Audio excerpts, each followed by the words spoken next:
A comienzos del siglo XVII, Europa se encontraba en crisis. Debido a eso, los reyes crearon un nuevo sistema capaz de organizar la sociedad llamado absolutismo. Se caracterizaba por la concentración de todos los poderes del Estado en el rey. En España, con la dinastía Habsburgo, se logró la centralización del poder, pero no fue absoluto. En Inglaterra, luego de morir Enrique VIII, el trono fue tomado por su hijo Eduardo VI, quien poco después murió. Fue sucedido por María Tudor, la cual estaba casada con Felipe II de España. Posterior a su muerte, el Parlamento proclamó como reina a Isabel I. En Francia, Enrique IV fue elegido rey luego de las guerras que habían dividido el país. Este aseguró la tolerancia religiosa y logró la estabilización financiera del país.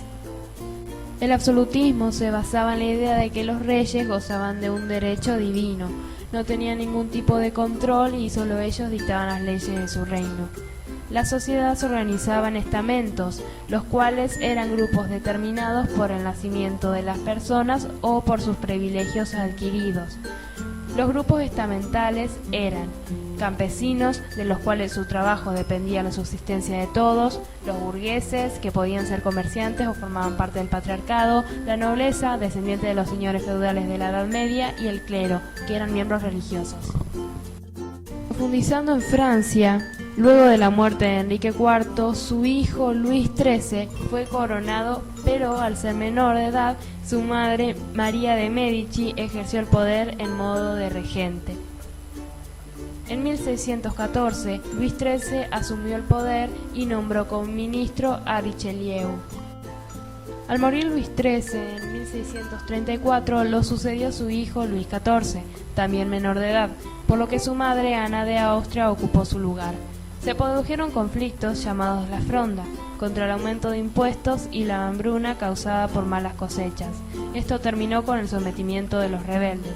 Más tarde, entre los años 1618 y 1648, se produjo la Guerra de los 30 años.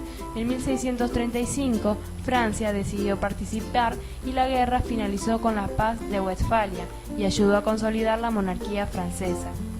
Posterior a la muerte de Mazarino en 1661, Luis XIV decidió gobernar solo.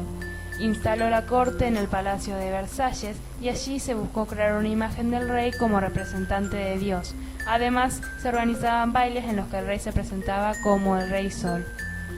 Más tarde, se produjo otra guerra llamada Guerra de Sucesión Española, donde Inglaterra y Austria se unieron contra Francia para evitar que Luis XIV impusiera a uno de sus nietos como el sucesor del último Habsburgo español, lo que podía provocar la unión de España y Francia.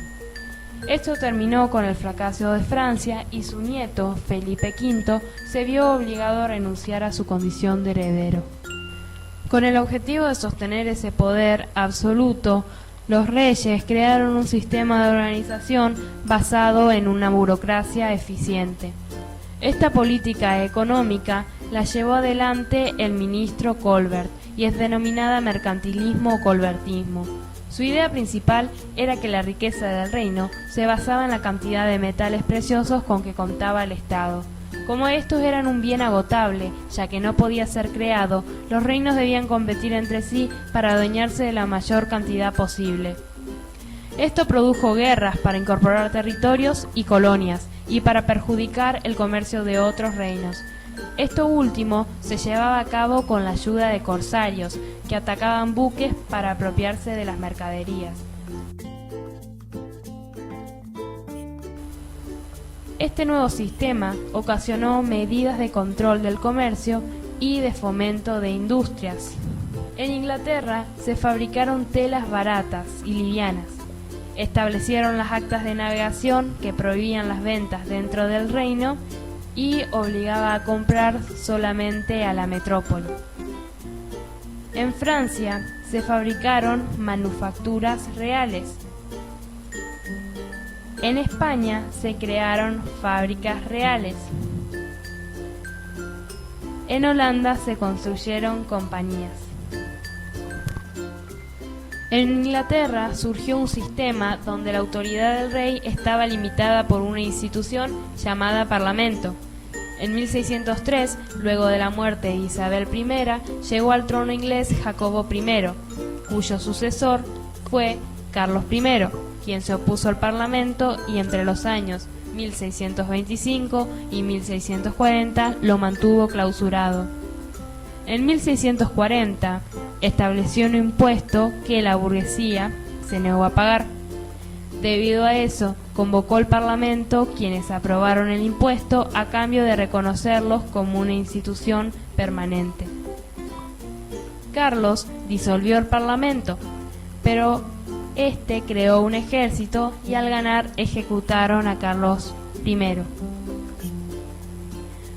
Oliver Cromwell, quien estaba a cargo del ejército ganador, fue llamado Lord Protector, disolvió el Parlamento y comenzó una dictadura personal.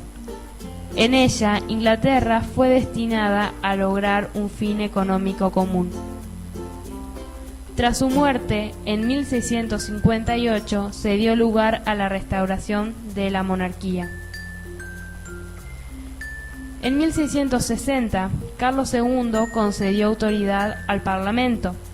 Lo sucedió Jacobo II, quien en la Revolución Gloriosa fue expulsado de Inglaterra y se le ofreció su corona a su hija mayor, María, y a su marido Guillermo de Orange.